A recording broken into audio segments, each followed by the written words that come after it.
Do you hold back in your lyrics, or is it just you go all the way if you have to?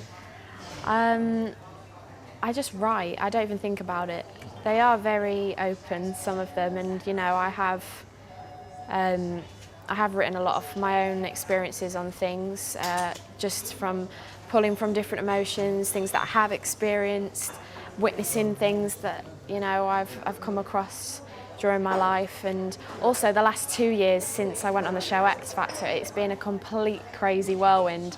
I've been writing for the last 2 years. I've been travelling, been able to go to America, writing with insane producers and co-writers and people who I've admired from such a young age, and seeing their names written on the music that I used to play growing up, and then all of a sudden I'm in a studio with them writing for my record. It was very aspirational, so I had a lot to draw off from that, and those are my happy points. And then of course you have highs and lows and everything, so I write about everything, and the way I've worked my album out now is that each song explains a certain situation, and the following song will get you through that, and so on and so on. It comes up and down all the time. First, one question about the X Factor. The song that you wrote, that you auditioned with.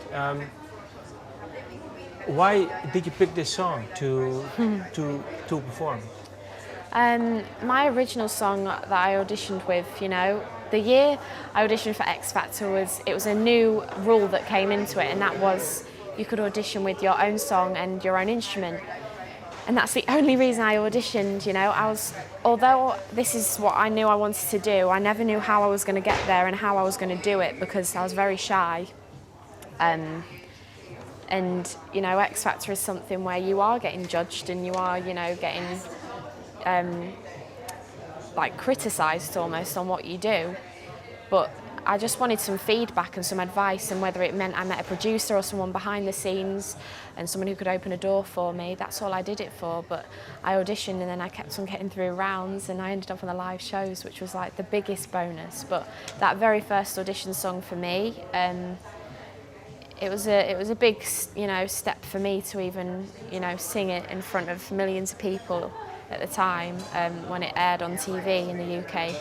Just because that song for me was very personal. It was a song that related back to after my grandfather did pass away. I never got the chance to say goodbye to him, and I was only young at the time, but I always have a bit of regret about it, and I guess quite a sour taste about it all, and bitterness towards it. So it was my way of letting it go, and every time I sing that song, it's like something comes over me, and I feel a lot better now.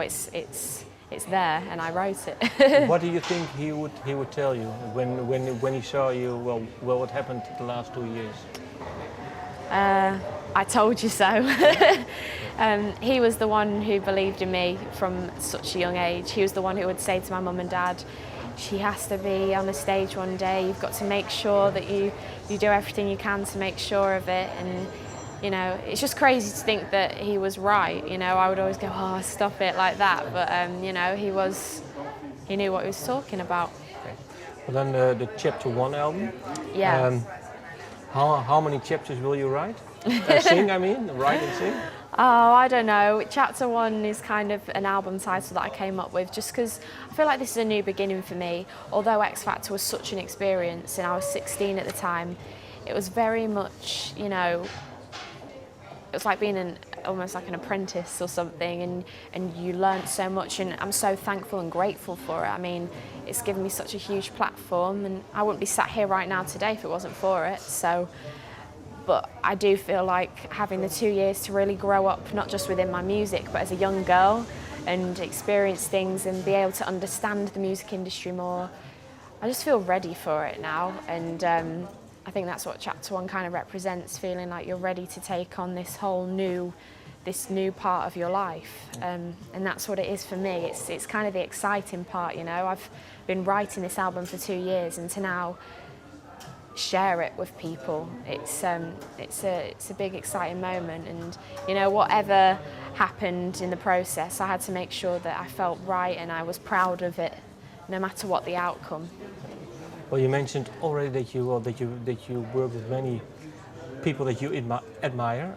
Is there I saw you Ryan Tedder, you went on a picture with now Roger, so many people, Babyface you work with.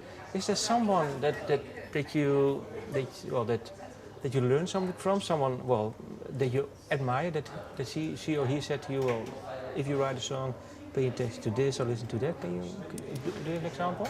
Oh, I learnt so much in the studios.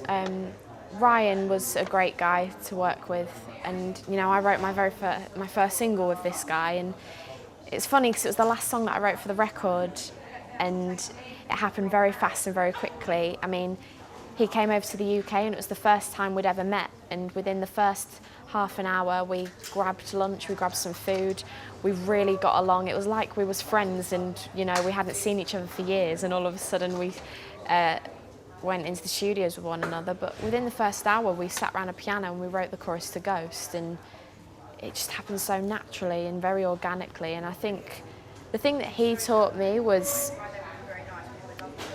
I've done the right decision in taking my time. He told me, you know, about with One Republic, how when they first started and they first began, he would perform in his hometown, Denver in Colorado, and they would perform in front of 50 people.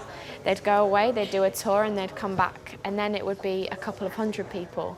He'd go a tour and come back another year later, it'd be a couple of thousand, and so on until it grew and it grew and it grew. And what he was explaining to me was nothing ever comes easy, and just because this is you're in an industry where things can come across like it's flash and it's, you know, it's this amazing lifestyle, which it is if you enjoy music and it's what you love, which is what I do love. But I guess what he taught me was in any occupation you have to work to get to the top, and that's how I've always wanted it to be. I've never wanted to do the shortcut and never wanted to, you know, just rush. And you know, I'm not ready for that either. I like taking my time and feeling like I'm ready and I'm in control of things. And yeah, and you have to grow with it as well. You grow and you learn things all the time. You learn something that you was probably wrong about the day before, and it's not really, you know, an industry where you want to make mistakes. So you have to try and cut that down to the lowest it can be by taking your time with everything. The last question, how important is the song Mist? The song Mist? Yeah. The song Mist is really important to me.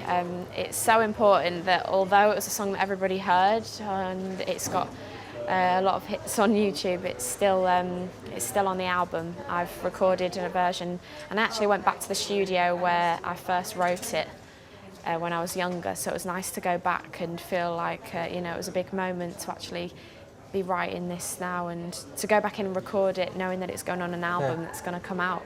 Yeah, because it is the only song that you wrote completely by yourself. So that's why I thought maybe, well, to put it on this album must be, why did you do it? Why did I do it? I think too many people know it and too many people wanted it to go on there for it to not go on there. But also it's like it was my mark point, and that was the very first moment where I was recognised, and it was a moment for me like where that was probably the pinnacle start of everything, and I had to have it on there because Chapter 1 represents the beginning, and I think that song represents that very well. Okay. Thank you for your time. Thank you. Okay.